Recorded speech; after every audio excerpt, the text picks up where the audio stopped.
get this show. Awesome. We are so excited to have one of our veteran presenters with us.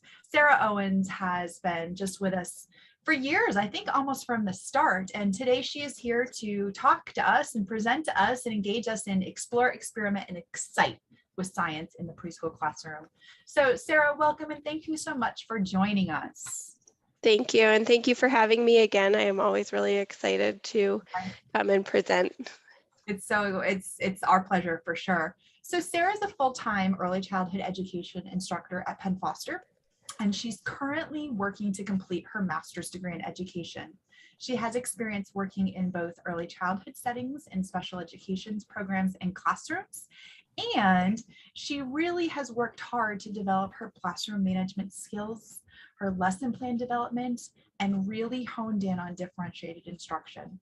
She's presented on numerous topics in early childhood education over the last 8 years. And like I said, we are just so fortunate to have her here today with us again.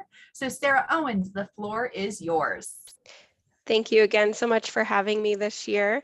I'll just apologize because I am a little bit under the weather. So if I have to pause and mute myself, I apologize. But today I want to talk to you about exploring, experimenting, and exciting with science in the early childhood classroom. And I really picked this topic because I feel like it's one that a lot of educators struggle with because it's a little bit intimidating. There's a lot that goes into science. There's a lot of different topics that can be covered. And so I want to just help you be a little bit more comfortable with that and to help you understand kind of what the expectations are for learning in science in the early childhood setting. So like Stephanie said, my name is Sarah Owens. I was a preschool teacher for several years before I joined Penn Foster College. So that is where I'm an instructor right now. I'm also a mom to 3 young kids. All 3 of mine are 10 and younger. And I'm a lover of all things science. So we love to do science experiments here as well. And I was always a big science experiment promoter in the early childhood setting when I was teaching there as well. So like I said, I wanted to just kind of cover science because I do feel like it's a topic that is intimidating to some. We really know that young children instinctively learn through exploring and experimenting with their environments. It's kind of a natural process that they go through. And it's really, science is an extension of that natural exploration that young children are already doing. But we struggle as teachers to implement that and to embrace that really, and to kind of give them that freedom to explore and to test different things out. It's really our job to encourage and support children's natural exploration, to allow them opportunities to experiment. And we do that by providing them with those engaging, exciting, hands-on opportunities for science in the classroom. So that's what we're going to be focusing on today. So before we jump into that, I just wanted to give you an opportunity to kind of share your comfort and confidence levels with science in the classroom.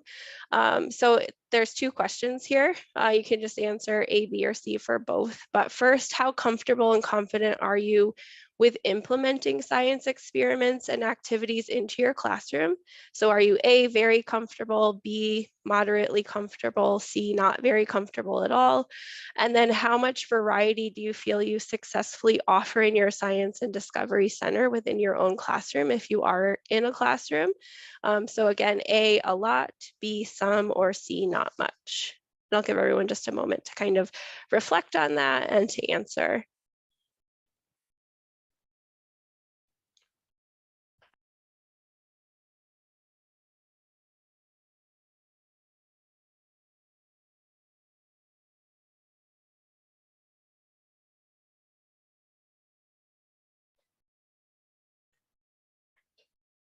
Great, and it looks like a lot of you have already answered. We have a lot of answers, it looks like, around the B, moderately comfortable, B, some variety. So my hope is that just with this session today, you gain a little more confidence and a little, some more ideas that you can really use in your own setting or take and put into your teacher toolbox for later use if you're not already in the setting. And science is really an area I've observed a lot of classrooms. I've worked with a lot of different teachers teachers over the years, and it's an area where I've seen a lot of teachers struggle. So if you're feeling stuck or you're feeling unsure, know that you're not alone. It's not just you. It is an intimidating topic. While it's really fun, there's a lot that can be covered.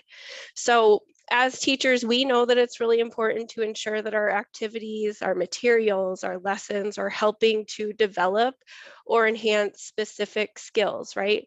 We're always looking at the skills and concepts that have to be developed for each domain or area. And naturally, we just gravitate towards those activities and materials that we're most comfortable with or that we're familiar with. So it's really easy to get stuck in a rut with providing the same types of activities and materials within a center over and over again. That can happen really with any type of learning center, not just science. So one way to combat that is to have a good, solid understanding of all of the skills and the concepts that are covered under a specific domain or area. So that's kind of where I want to start. So that you have that understanding. So when you think about science, it's a rather broad term and there's a lot of subcategories. So having that understanding is going to allow you to better select and prepare your lessons, to choose materials for your learning center, and even to develop those independent activities for your science center. So throughout this session, I'm actually going to be referring to the PA Keys Early Learning Standards for pre-kindergarten. And I do that because I'm in Pennsylvania. So those are my state learning standards. Those are the standards that I'm very familiar with from working in the preschool setting. But it's really important. I say that because it's really important for all teachers, as you know, to look at your state standards, to understand what the expectations are, and to work on always linking your lessons, your materials, your activities back to those state standards. That way you know that you're really truly working on the information that your children need to be developing. And so you want to reference and familiarize yourself with your own state's early learning standards. And I find that while the setup for learning standards from state to state is quite a bit different, typically they're covering the same types of concepts or the same concepts. They're just going to be formatted a little bit differently. So it's really important, if you haven't already or you don't already, to bookmark your state standards and to refer to those frequently. So Pennsylvania's early learning standards actually break science down into 4 subcategories. We have biological sciences, physical sciences, earth and space sciences, and environmental and ecology. And in a bit, we're going to look at those specific concepts for preschool children and what they should be exploring and developing and understanding for within each of those subcategories. And then I've also included a 5th category, which is scientific inquiry skills, because this is typically incorporated into the other subcategories when we're going through later on. You're going to see that there's actually a standard for scientific inquiry at the end of most of the categories. But I think it's important to point this out separately also so that it doesn't get overlooked, and because it can involve more than just what is covered within these specific standards.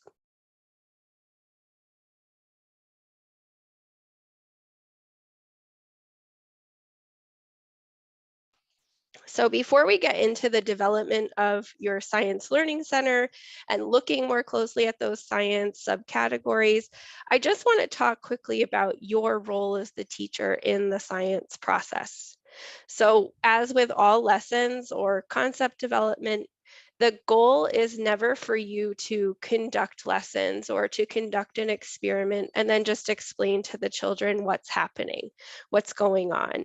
Our goal really is to create and provide these hands-on engaging experiences for children where they can actually carry out those experiments, where they can explore and experiment and think about the questions that they have related to those topics and what information they want to find out through those experiments, and then work through solutions to problems or find answers to those specific questions that they've developed, both independently and with support.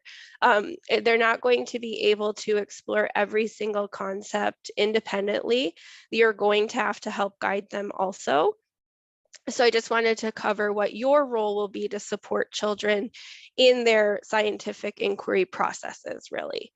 So the first thing is to develop a high quality science center. We should always have a high quality science center in our classroom where the children can go and they can explore different materials. You can choose specific concepts that you want them to work on from week to week, but you're going to be providing those specific materials and activities that they can work through, and then you can kind of observe also to see where they need some support or guidance, where their interests lie, and then how you can change those materials.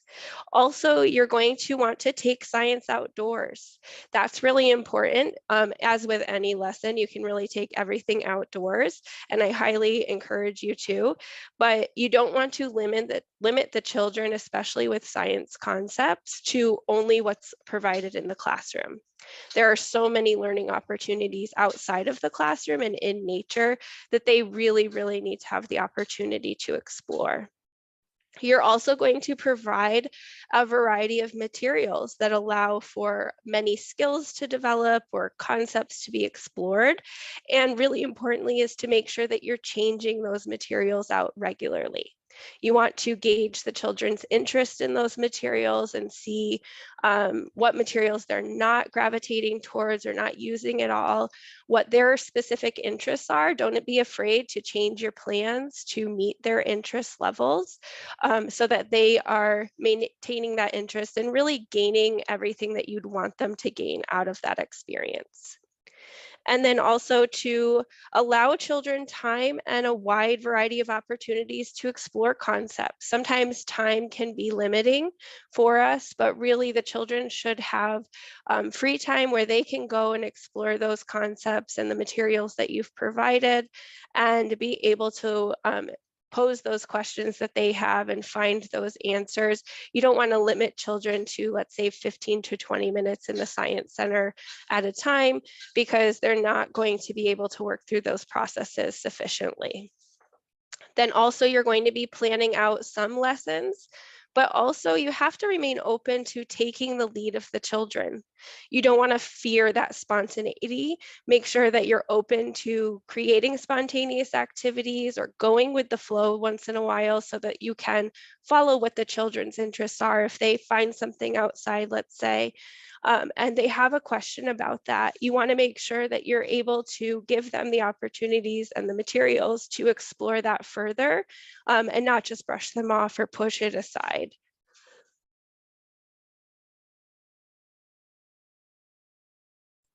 And then also, you want to make sure that you're helping the children by asking specific questions once in a while. You don't always want to be the person who poses the questions. You do want to give the children opportunities to think of questions that they have related to the specific concepts, but you might find where children aren't coming up with questions, or maybe there's something specific you want them to take away from your lessons or the activities and materials that you're including. And so you might pose a specific question, which just kind of helps guide that process along. And then also introduce and use vocabulary that's related to your explorations. So don't try to, let's say, dumb it down for the children. The children are very smart. They're very capable of understanding new vocabulary. You just need to introduce it appropriately and use it. Help them use it also. So things like organisms, genetics, investigation, words related to the scientific method. You want to make sure that you are utilizing them. You could even create posters to include in your science area, or little cards that they can refer back to kind of think about that, or those questions and those terms, and make sure that you're using them in the conversations, that you're using them correctly. Also, it's important for us to teach the children, even at a preschool level, what the scientific method is. Again, this is something you might want to have on a poster or on cards the children can use to follow the scientific method. But it is important to teach them what the process is that they're following as they're going through those explorations. And then also just guiding them through the inquiry process. So helping them to find the answers, to helping them by providing them with materials that they need to find the answers to their questions. And just remember that science isn't just about those end results or the answer to the question. Children are learning so much through the process of exploring concepts and trying to find those answers. So be open to that as well. It's not just about the end product. So when you're developing a basic science and discovery center, I'm just going to talk about like basic things that should always be there. And then you're going to always obviously put in materials that are going to be more specific to your theme or your topic of study, or if you chose a specific science area that you wanted to cover specific concepts on, you're going to be incorporating materials there. So I'm just going to be covering kind of the basics to help get you started. And then you would always be putting in more materials and different materials related to those specific themes or concepts. So these are just ones that should always be available to your students. And again, just make sure that you're rotating them and changing them regularly, engaging the children's interests and questions and what they really want to be exploring. So the first is tools for exploration. And I do encourage you to be really creative with this. You don't have to just stick to what you can purchase from, like, let's say Lakeshore Learning or other education sites. You can be really creative. You can purchase things from the dollar store. I always found tons of tools for my science area at the dollar store. Just remember that those materials can be a valuable teaching tool in your classroom, and expensive doesn't always necessarily mean better quality. Turkey basters from the dollar store are just as good and do the same exact job as those water droppers that you can buy from Lakeshore for probably about triple the price. And so I also learned that there are some items worth spending the extra money on, like magnets. Magnets are a really excellent tool, and they're a really important thing for children to be able to explore and use and see the different things that they can do, but they can also pose a serious hazard and be dangerous if they're not used correctly, if they break, if a child puts them in their mouths.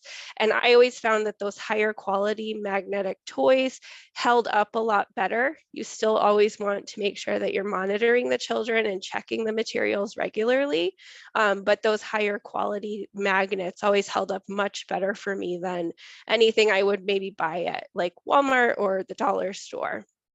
So you just have to kind of gauge what's most important.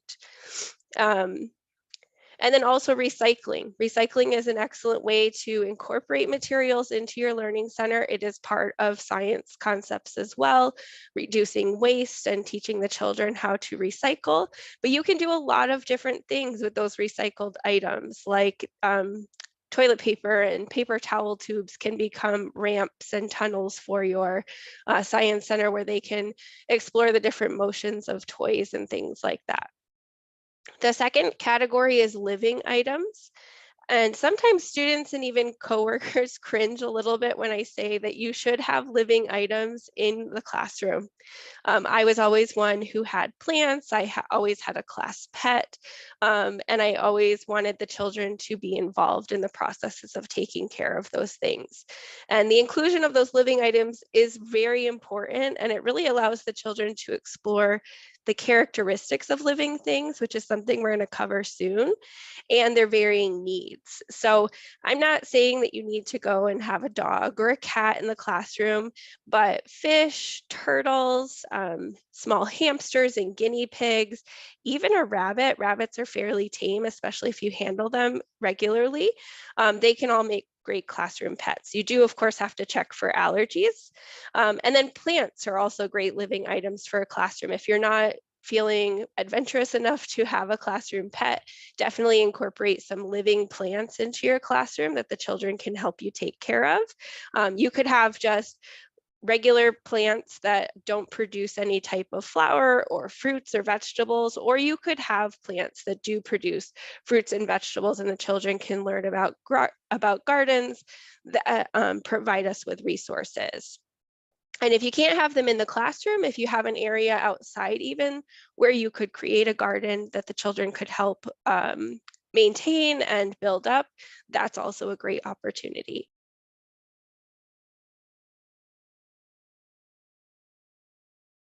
I do apologize. And also, it's always important with plants and with animals to check with your families about allergies, and also just to check for permission from your center directors. I actually worked for Head Start, and I got a little bit of pushback at first when I wanted to have class pets, but then they did go ahead and let us, and they saw that it was just a really great opportunity. And I never had a problem with it with my children. So these provide opportunities for responsibility to be developed also in the young children, not just science concepts, but learning responsibility and how to take care of something other than yourself. And then they're going to be learning those differences between living things and what they need to survive. And then the third category is natural non-living items. So it's also really important to provide children with opportunities to explore natural non-living items in your science and discovery center. So we always have non-living items like toys, shelves, things like that in our classrooms. But I think it's really important for children to see that there are a lot of non-living items in nature as well, so that they can explore the differences between living and non-living items. So those could be things like rocks, clean shells, leaves, sticks, bark, dirt and soil, sand. We always went on nature hikes to find different items that we wanted to include in our science center, and we'd kind of work it around the different seasons. We'd bring snow in even sometimes in the winter for them to explore and do different activities with. So you can just be a little bit creative.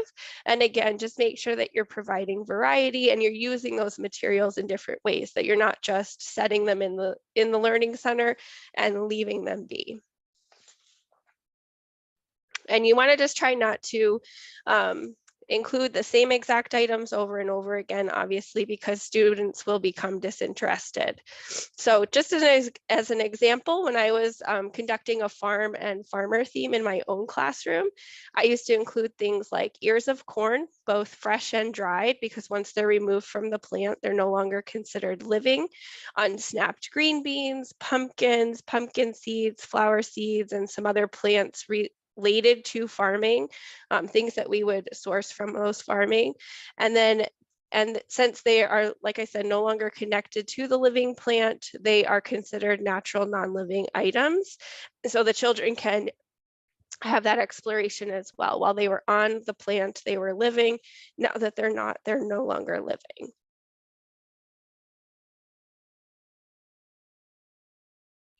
And as I mentioned before, don't be afraid to extend your lessons and learning outdoors. So this, again, does not just apply to science. I encourage you to take all sorts of lessons and activities outdoors whenever possible. But going outside, children are given more opportunities to explore in both structured and unstructured activities. And that's really important. We don't always want to structure their learning.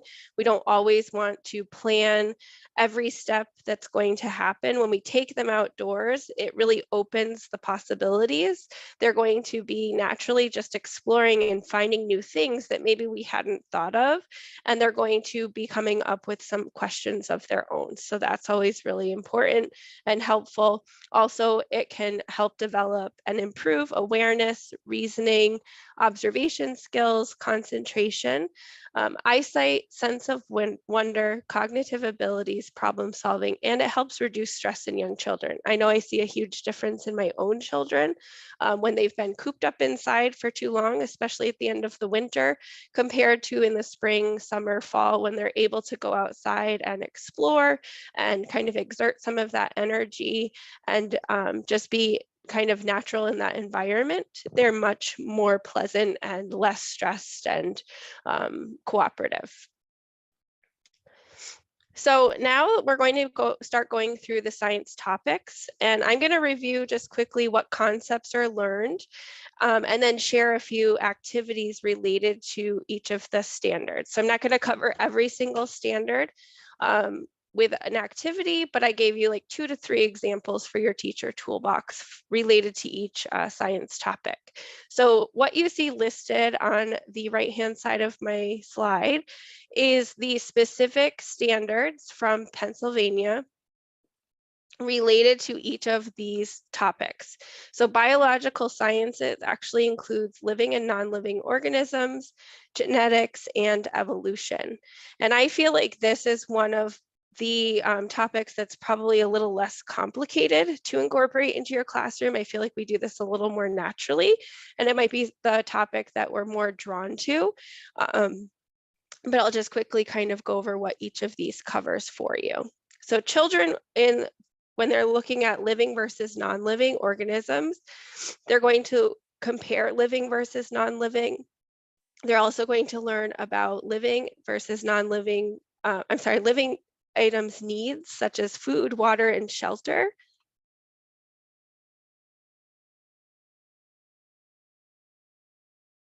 They're also going to explore the basic parts of living things and then how living things change and grow over time. And I don't want you to let the terms genetics and evolution scare you away. I know you might look at those and say, what are we going to teach preschoolers about genetics and evolution? But genetics is really at the preschool level, children exploring and comparing the physical characteristics of living things within the same species. And then evolution is looking at the changes that occur or have occurred in animals from generation to generation. So the first activity that I wanted to share with you, and there's a lot more on my Pinterest board, which I'll share with you at the end of the session, was how does a leaf breathe? And this is such a cool activity because that's something that we might talk about and we might mention it several times, but it's not something that we can typically see. So it's a fun activity and experiment for children to actually see what that means. And in this one, you'll be covering photosynthesis and respiration as your new vocabulary words. And I also marked in green here on the slide which specific state standard it relates to. So you can see that we always want to connect them back to the standards. And with this one, you want to make sure that you're taking an active leaf. And so when I say an active leaf, you're not going to take a leaf that you just find on the ground. It's no longer active once it falls from the plant, but you're going to actually take the leaf from the plant itself. So it could be from a tree or some other type of plant that you have outside. And then you're going to put it in a large bowl. They do say to use a glass bowl just because it can get a lot of sunlight and then the children can kind of see from every angle what's going on. But you put the leaf in a bowl of lukewarm water and you leave it sitting in the sun, like near your window, for several hours, and then the children can come back with magnifying glasses and look at what's happening to the leaf. And what they're going to see are those tiny air bubbles along the edge of the leaf and on top of it. And they'll be learning about how the leaf is going through photosynthesis, taking on that sun, and the respiration process for the leaf. The other activity is just class plant or pet. Make sure that you are incorporating at least a plant into your classroom. So this wasn't linked to anything on Pinterest. It's just something that I personally like to promote because I don't see it very often, unfortunately, but it is really, really important. And if you're feeling super adventurous, you could definitely do both. I always had plants and a classroom pet each year. And then in the summer times, people used to ask, what do you do with it? I just take the pet home with me and then care for it until the next year. And so I do encourage you to do that. And that does link back to a standard as well. Then life cycles. So I used this image that I did find on Pinterest, and this is linked there. If you're into purchasing caterpillars for butterflies, or if you want to get ladybugs, you could certainly do so.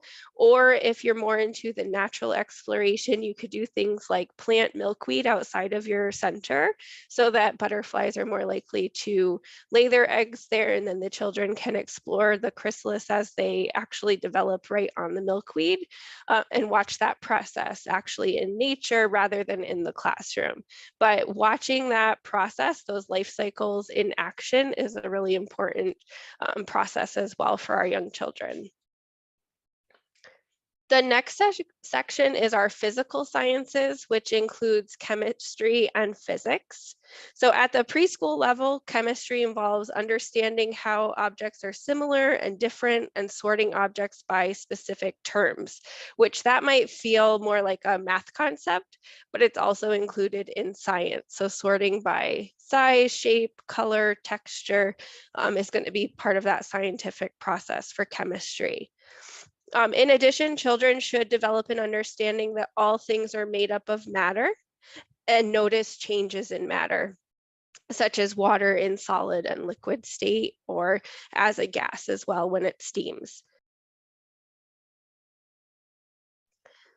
Physics then explores how objects move, variations of sound, and energy sources, such as the sun. So learning how the sun supports us as an energy source and helps things stay alive and grow.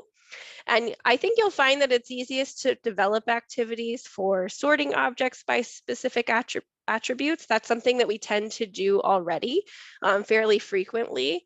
You'll also find that children will naturally explore how objects move in specific situations if they're given the opportunity and the correct materials. So you'll see that blocks and tubes can become ramps and tunnels, that for vehicles or balls, strings, balls, and blocks can become cranes where they can knock down buildings that they've created. And slides and various toys on the playground can also be used to explore which objects will go down the fastest. Even just exploring how different vehicles move across the different surfaces is part of physics. So the key is to really offer many materials and many opportunities for that exploration. And then so our teacher toolbox items for this section, the first one is the sound science with water xylophones.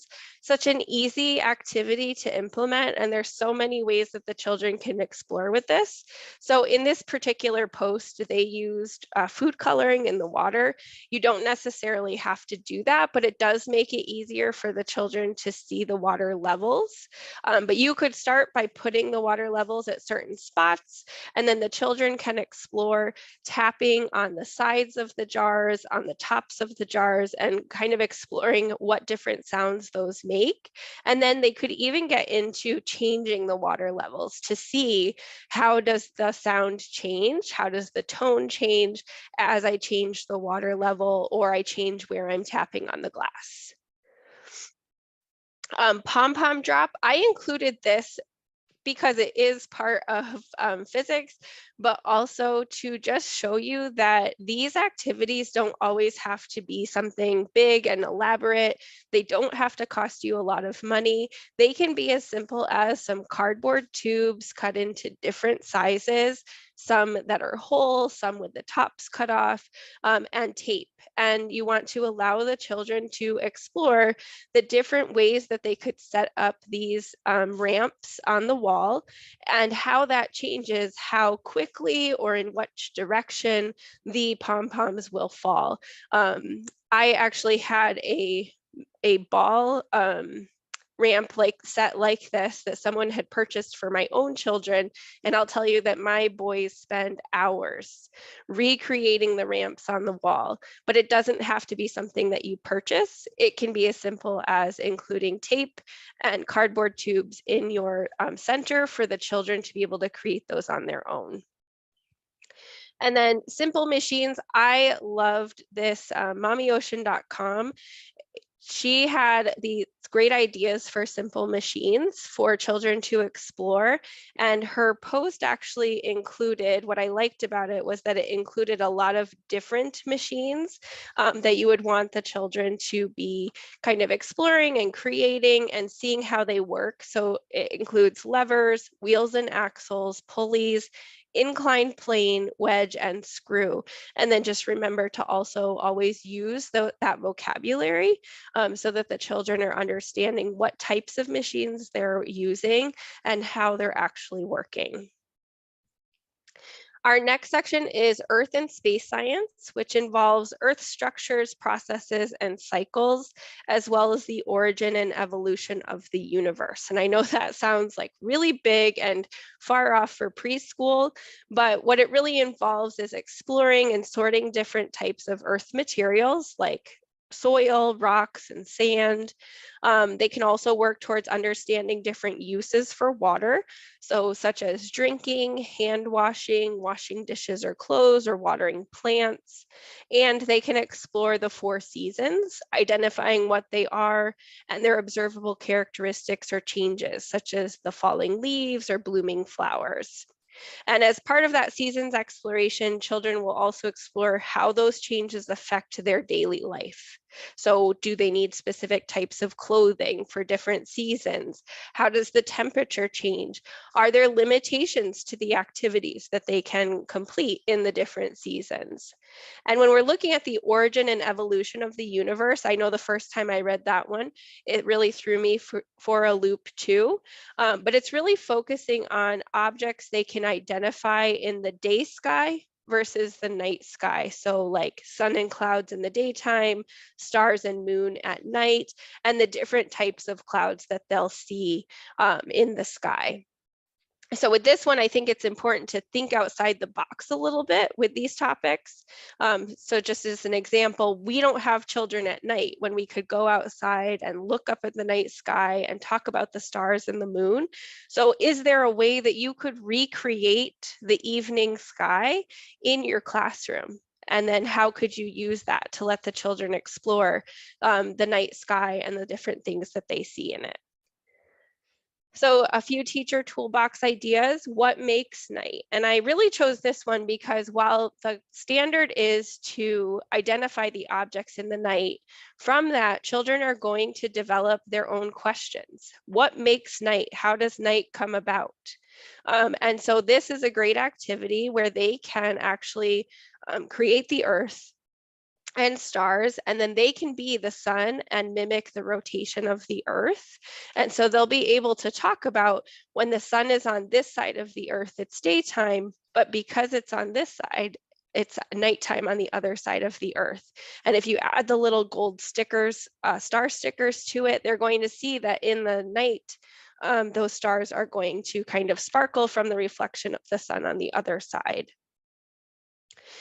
Another activity is sorting and classifying rocks. So you could take them on a nature hunt and you can collect a wide variety of different rocks in colors, shapes, textures, and then take those back to your classroom and let them sort and classify those different rocks. And there's a couple of different experiments too on my Pinterest board that you can do with those rocks then to look for things like, I'm slipping my mind now. I apologize. There were a couple other posts there. I do apologize. The other activity I found was how does a rain cloud work? So as part of this process, they're going to be looking at the different types of clouds that are in the sky. And one of those is going to be rain clouds. And then from there, they're going to have questions about where does the rain come from or how does a rain cloud work? And so you can do this simple experiment with them where they can recreate a rain cloud and see exactly how it does work. Our last section is actually the biggest section when we're looking at Pennsylvania. I don't know if it's the biggest section for other states as well. It might be a little bit smaller, but it's environment and ecology. So this is actually broken down into 4 sections. So I put it on 2 separate slides. So the first is ecology, which involves some of the same information as the biological sciences. So you can kind of cover both at the same time with some of your activities, but it really focuses more on the child's immediate surrounding environment, so where they're living. They'll also identify living and non-living organisms in their immediate surrounding environment, which will be a little bit different for everyone. And then identifying the basic things living things need to grow and identifying seasonal changes in their specific area. So you will see that that'll be a little bit different for each state. Children in Arizona, for example, are going to have different explorations than the children in Pennsylvania. And I can say that because I used to live on the West Coast and now I live on the East Coast and it is quite different. Second is the watersheds and wetlands, which is also more area and state specific. Like, for example, here they want them to identify various types of moving water specifically in Pennsylvania, and looking at the wetlands as an ecosystem in Pennsylvania. So that might be a little bit different for your specific state, but what they're going to be looking at is those different types of those different moving water types, the ecosystem, and then the aquatic and terrestrial habitats. Also looking at how the environment provides for the needs of people and the natural resources that we get from nature. So a couple of activities related to those two topics were inspecting different types of water.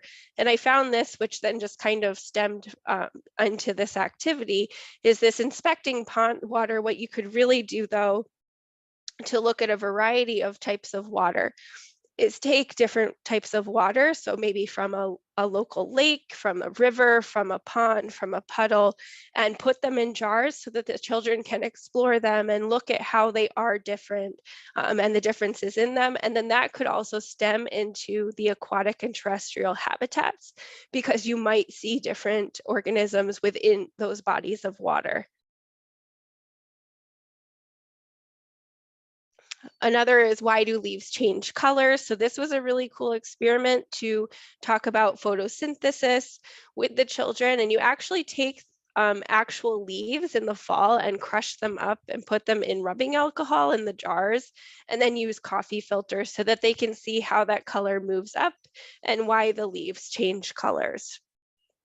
Then the other two categories for environment and ecology are agriculture and society, and humans and the environment. So for these ones, we have agriculture and society, which includes what plants and animals need to grow, like sun, food, water, and how plants and animals grow and change over time. So they'll be exploring basic gardening tools also, and can begin to explore the basics of growing their own plants. I'm so sorry. With the humans and the environment, the children are going to be looking at what people need to survive, things in nature that can harm people, pets, and other living things, and then the ways that humans negatively affect the environment through pollution and waste. And that is a discussion that we have to start having with our preschoolers so that they can learn ways that we can reduce pollution and reduce waste and help our environment. And so these can feel a little bit difficult to cover, but just don't be afraid to take those lessons outdoors and to get messy. A couple of activities related to these are planting activities. So I actually linked to this Pinterest post because she had some really great ideas for easy to grow plants. So it's not necessarily that you need to be shown how to grow a plant, but she's had some really good ideas for easy to grow plants, which is something that we want in the preschool setting. We're teaching them how to grow. Some of these you could even harvest things from once they are grown, or you need to transplant them into a more garden setting, but they're going to see progress fairly quickly, which is going to maintain their attention.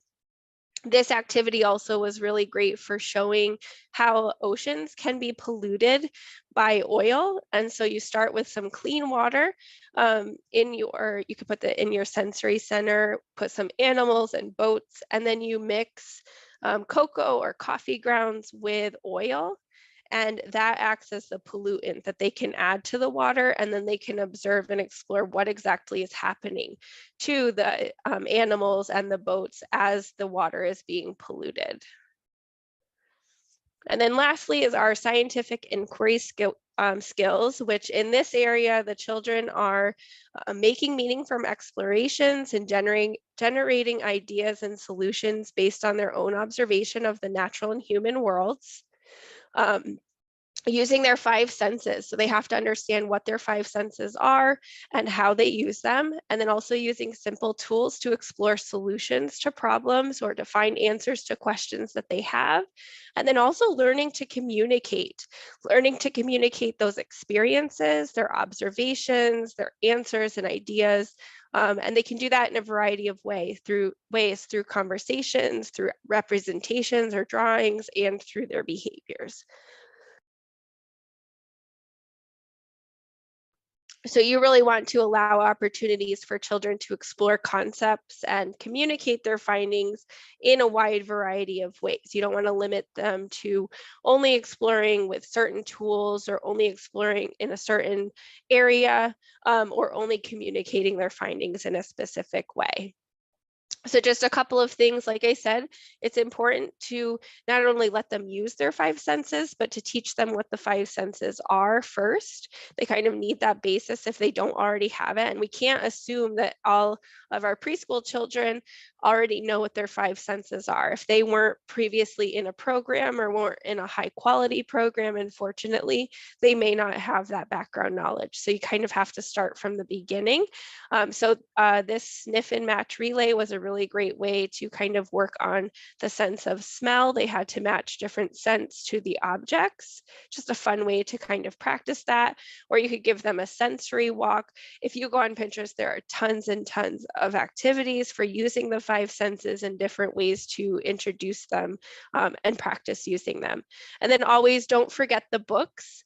I'm always a big promoter of adding literacy to all of our learning centers, especially science. There's so much that the children can learn and explore from the books that you include, especially related to the specific topics that you're working on and the concepts that you're working on related to science. And so I do encourage you to follow me on Pinterest. My name is Penn Foster Sarah on there, and I actually have an entire Pinterest board devoted to explore, experiment, and excite with science in early childhood settings. And I hope that this information was helpful and exciting and that you all got some ideas that you can take away and implement into your own practices. Thank you again for having me.